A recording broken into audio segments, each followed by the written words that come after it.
Lire Magazine littéraire présente Portrait, le podcast qui retrace la vie des grands noms de la littérature.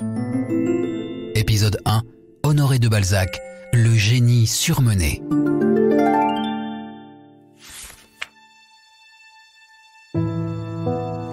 Le 20 mai 1799, à Tours, naît Honoré de Balzac, fils de Bernard-François Balsat, directeur des vivres d'une division militaire, et d'Anne-Charlotte Laure Salambier, femme de 32 ans, sa cadette, et issue d'une famille petite bourgeoise de maîtres drapiers parisiens. Enfant du devoir, haï par cette jeune mère, comme il l'écrira plus tard à Madame Anska, le garçon est confié à une nourrice en même temps que sa sœur, Laure, en laquelle il trouvera une fidèle confidente et complice. À 5 ans, il est placé à la pension Leguet, tandis que ses sœurs fréquentent celle de Vauquet. Il intègre ensuite le collège de Vendôme, dont il décrira la rigide discipline dans Louis Lambert. Après un bref retour en famille destiné à le guérir d'une fièvre provoquée par un excès de lecture et d'inaction corporelle, il gagne en 1813 l'Institut Ganser de Paris et s'illustre en version latine au lycée Charlemagne.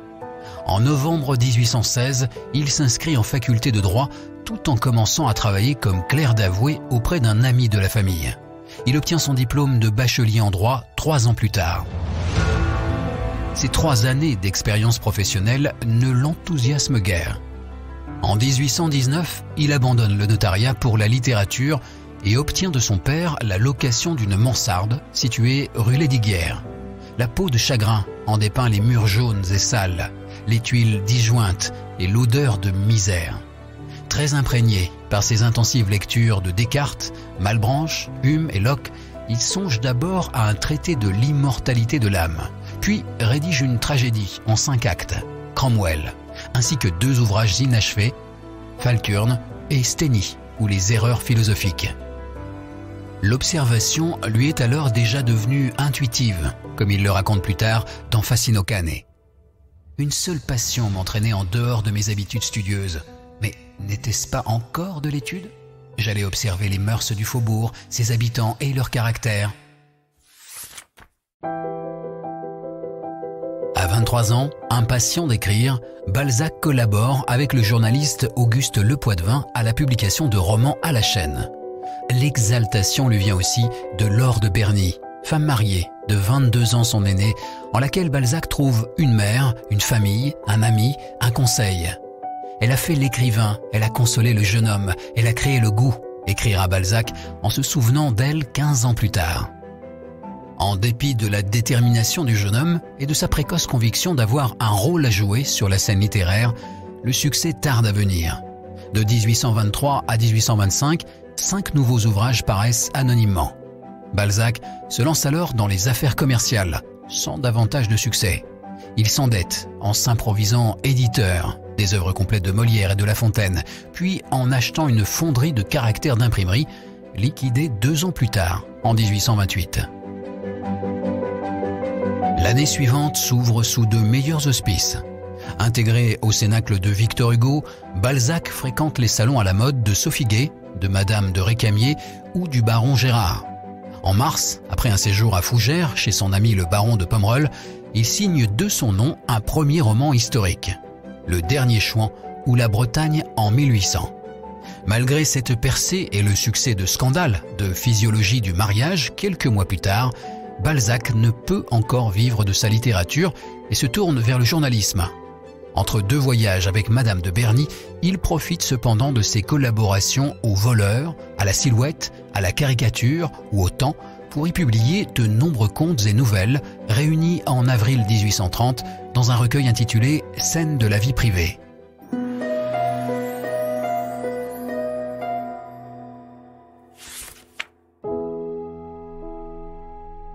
La véritable consécration viendra avec La peau de chagrin en août 1831. Le tirage est épuisé en 4 jours et le livre bientôt réédité dans un recueil intitulé « Romans et contes philosophiques ». Bien décidé à profiter de ce triomphe, Balzac publie aussitôt le chef-d'œuvre inconnu et devient une espèce de mécanique à littérature hébétée de travail, comme l'indique une lettre à son ami Samuel-Henri Berthaud. En 1832, son corpus d'œuvres publiées compte déjà 12 contes philosophiques 10 contes drôlatiques, un roman historique et un roman philosophique. Un événement décisif est pourtant survenu la même année, le 28 février, alors que l'écrivain s'est rallié au parti légitimiste et a courtisé en vain la marquise de Castries à l'automne. Il reçoit la première lettre de l'étrangère, comtesse polonaise nommée Ewanska. C'est le point de départ d'une correspondance amoureuse de 17 ans, d'entrevues aussi rares qu'inoubliables, d'infidélité dissimulée et d'un voyage à Vienne qui se concluront par un mariage tardif à la veille du décès de l'écrivain.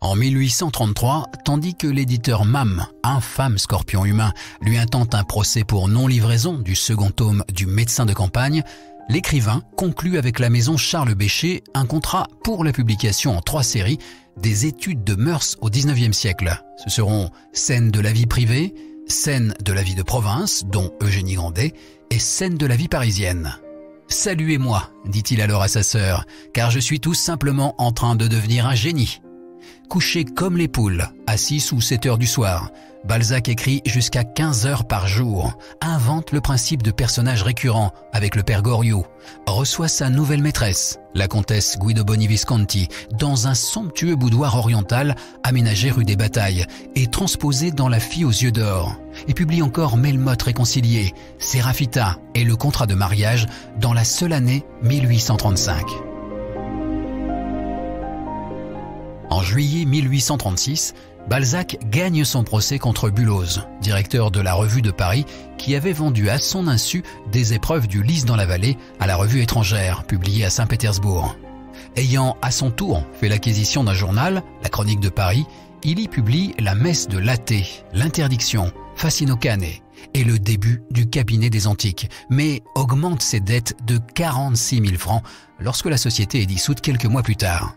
Il se divertit de ce nouveau désastre financier en achetant à Sèvres la maison des Jardis, qu'il devra fuir 3 ans plus tard, poursuivi par ses créanciers, et en voyageant à Milan, à Venise, à Gênes, à Livourne, à Bologne et à Florence, dont la richesse artistique nourrira durablement son imaginaire.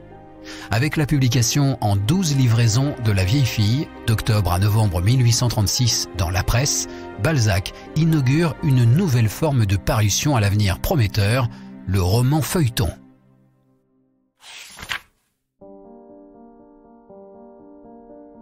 Profitant de cette vogue, il sera fort prolifique dans les années suivantes. Après un séjour à Nohant, chez George Sand, il publie La femme supérieure, La maison Nucingen, Splendeur et misère des courtisanes, puis en 1839, Une fille d'Ève, Massimilia, Donny, Béatrix, le curé du village et les secrets de la princesse de Cardigan. Et il trouve même le temps de défendre, en vain, dans une lettre, le notaire Pétel, accusé d'avoir assassiné sa femme. En mars 1840, sa pièce Vautrin est représentée et interdite le lendemain. Frédéric Lemaître s'est en fait la tête de Louis-Philippe pour jouer le général mexicain. Le 2 octobre 1841, enfin, le titre de Comédie humaine, inspiré de la Divine Comédie de Dante, apparaît dans un contrat signé chez Furney, Hetzel, Paulin et Dubochet pour la publication illustrée des œuvres complètes de Balzac. Le cœur à l'ouvrage, il publie dans la seule année 1842 Mémoires de 2 jeunes mariés, Ursule Mirouet, la fausse maîtresse, Albert Savarus, la femme de 30 ans, la rabouilleuse, et commence la publication en feuilleton de L'envers de l'histoire contemporaine. L'année d'après paraissent encore Une ténébreuse affaire, La muse du département, Monographie de la presse parisienne et la 3e partie des Illusions perdues. Et en 1844, Un début dans la vie, À combien l'amour revient au vieillard, Honorine, Modeste Mignon et la 2e livraison de Splendeur et misère des courtisanes. Au même moment, l'auteur dresse un catalogue des récits et romans composant la comédie humaine, soit 125 livres dont 40 restent à écrire. En 1843, l'auteur rejoint Madame Hanska à Saint-Pétersbourg et étanche en sa compagnie sa soif de voyage en se rendant à Dresde, dans le Palatinat, à Strasbourg, sur le Rhin, la Saône, le Rhône, puis à Rome, où il est reçu en audience par le pape. Malgré des douleurs continuelles au cœur, Il fait jouer, sans connaître le succès, La Marâtre, rédige Le Faiseur et publie Le Provincial à Paris et Les Parents pauvres, La cousine bête et le cousin Ponce. Candidat à l'Académie française en juillet 1848, il obtient 4 voix, dont celle de Lamartine et de Hugo. Ses longs séjours en Ukraine aboutissent le 14 mars 1850 à son mariage avec Madame Anska à Berdichev. « Je n'ai eu ni jeunesse heureuse, ni printemps fleuri. J'aurai le plus brillant été, le plus doux de tous les automnes », écrit-il à Zulmakaro. Le 18 août, il meurt d'épuisement, au lendemain du jour où tout ce qu'il désirait lui était arrivé. Honoré de Balzac et tous les grands auteurs sont sur lire.fr. Si vous avez aimé cet épisode, abonnez-vous au podcast Portrait de Lire Magazine Littéraire et aidez-nous à le faire connaître en laissant des commentaires et des étoiles.